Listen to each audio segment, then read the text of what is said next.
करेंगे आप there denoting past perfect tense स्थान सूचक भूत पूर्ण काल डेफिनिशन परिभाषा that perfect tense in which the subject tells us some working or not working चुका था चुकी थी चुके थे या था ही थी गए थे it is word in the end of Hindi sentences with place firstly is called there denoting past perfect tense यानी कि वह पूर्ण काल जो स्थान के साथ हिंदी वाक्यों के अंत में चुका है चुकी है चुके हैं आदि शब्दों का बोध कराता है उसे हम there denoting past perfect tense कहते हैं। समझ में आ गया? इसके बाद आता है आपका common rules of the translation अनुवाद करने के सामान्य नियम। क्या अनुवाद करने के सामान्य नियम अनुवाद कैसे करते हैं उनके नियम ये आपको दिए गए हैं। Rule number 1 we use there as a supporting subject। तो हम क्या करते हैं देयर को सपोर्टिंग सब्जेक्ट के रूप में प्रयोग करते हैं। जब क्या होता है कि कोई चीज अतिरिक्त हो जाती है तो सपोर्ट के लिए किसी को बुलाते हैं। ऐसे ही इसमें जब स्थान पहले दे दिया जाता है इसलिए हम देयर का प्रयोग पहले कर लेते हैं। देयर का कोई अर्थ इसमें नहीं लगाया जाता है। समझ में आ गया? Rule number 2 we use real subject after had। तो had के पश्चात हम वास्तविक कर्ता को लगाते हैं। वास्तविक कर्ता को किसके बाद लगाते हैं? had के पश्चात। किसके पश्चात? had के पश्चात। फिर इसके बाद आता है rule number 3 we use third form of the main verb after the real subject।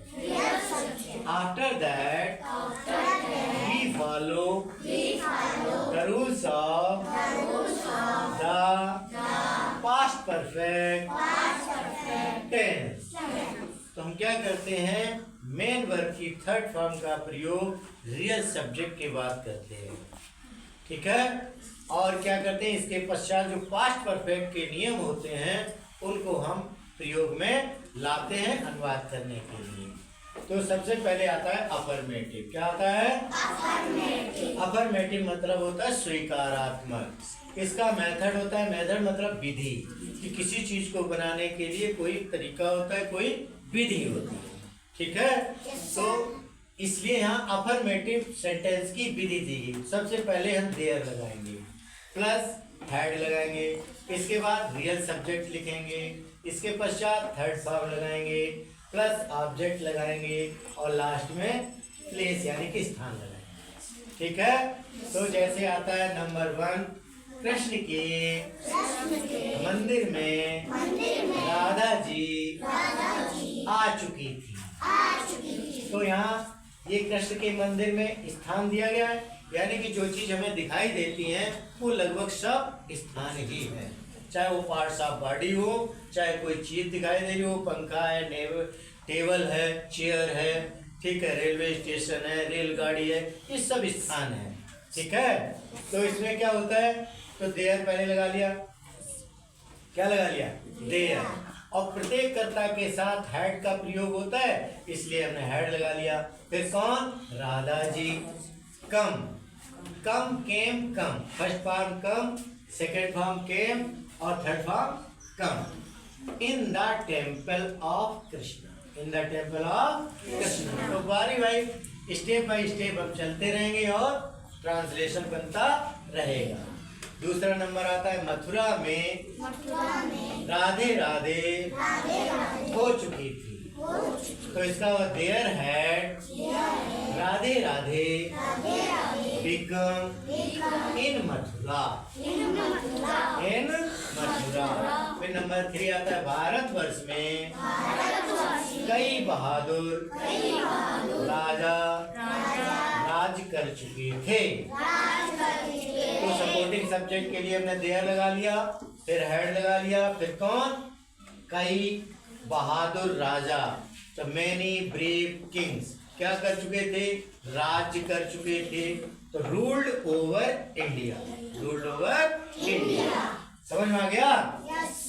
इसके बाद आता है निगेटिव। क्या आता है? निगेटिव मीन्स होता है नकारात्मक। निगेटिव मीन्स क्या होता है? नकारात्मक। तो नकारात्मक की आपका मेथड है देयर प्लस हैड प्लस नहीं के लिए नॉट, कभी नहीं के लिए never plus real subject plus third form plus object plus place.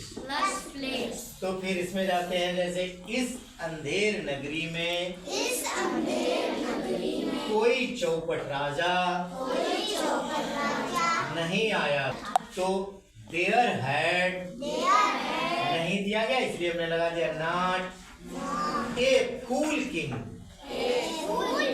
Come in this dark city. Second number आता है आपका आकाश में कल एक भी तारा नहीं टिमटिमाया था।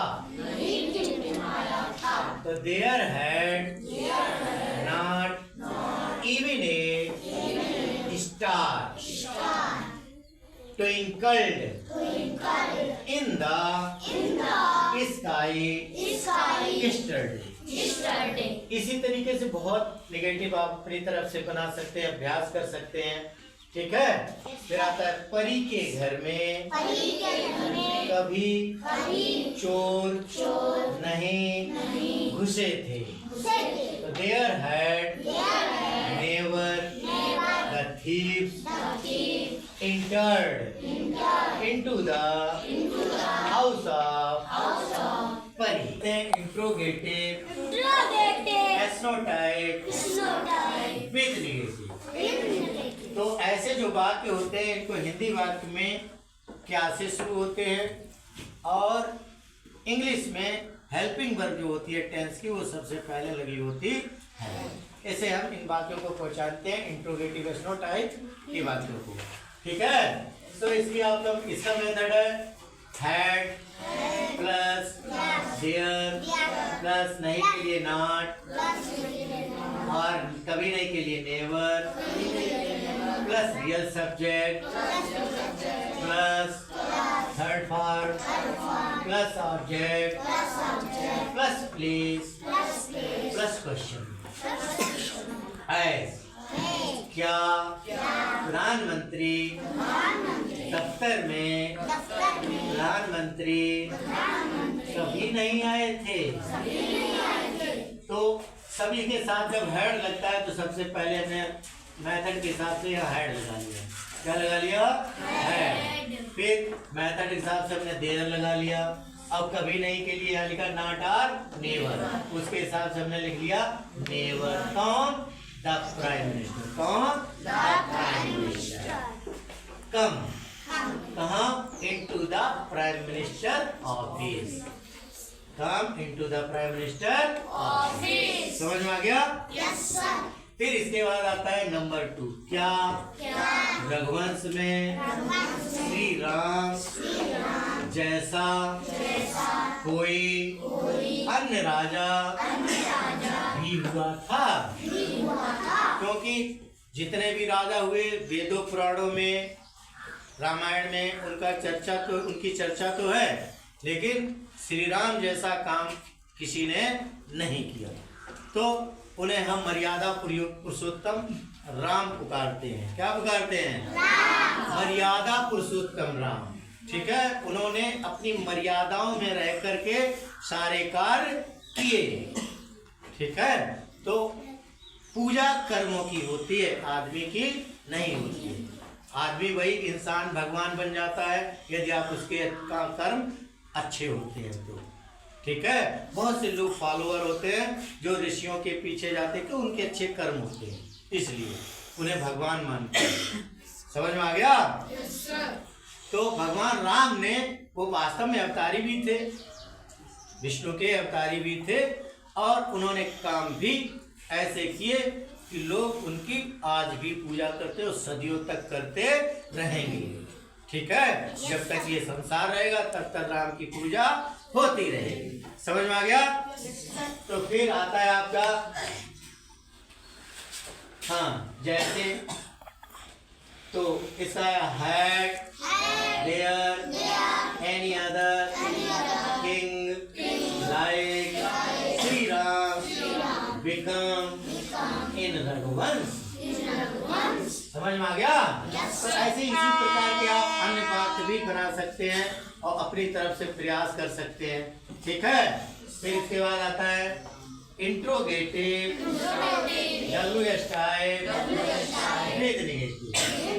इसमें मेथड आएगा क्वेश्चन वर्ड प्लस डेट लगा हुआ है। क्या लगा हुआ है?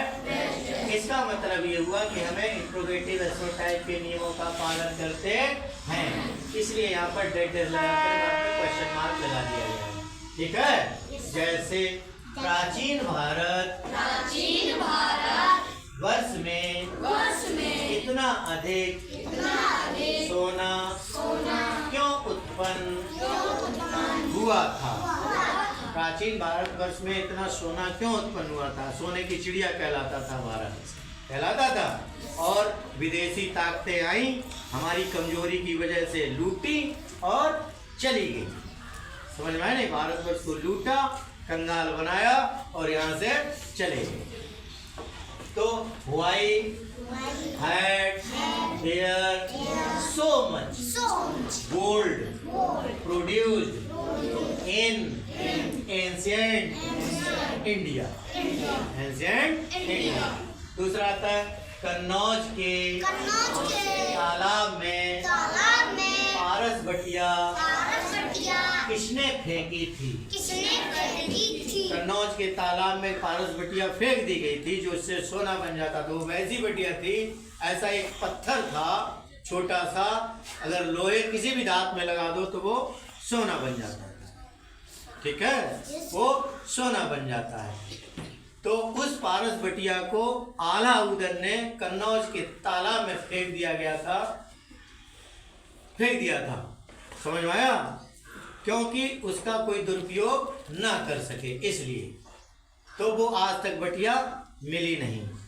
तो आया आपका who had their throne the Paras stone in the pond of Kannauj।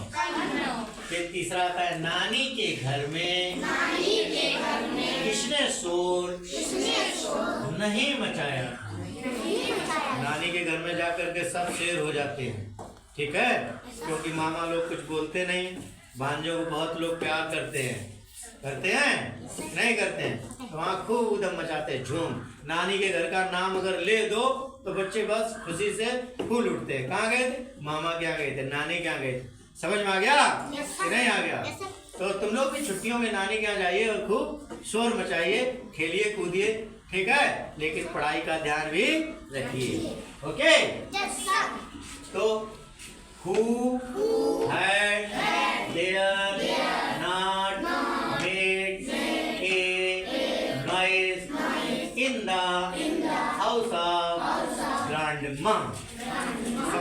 होगा?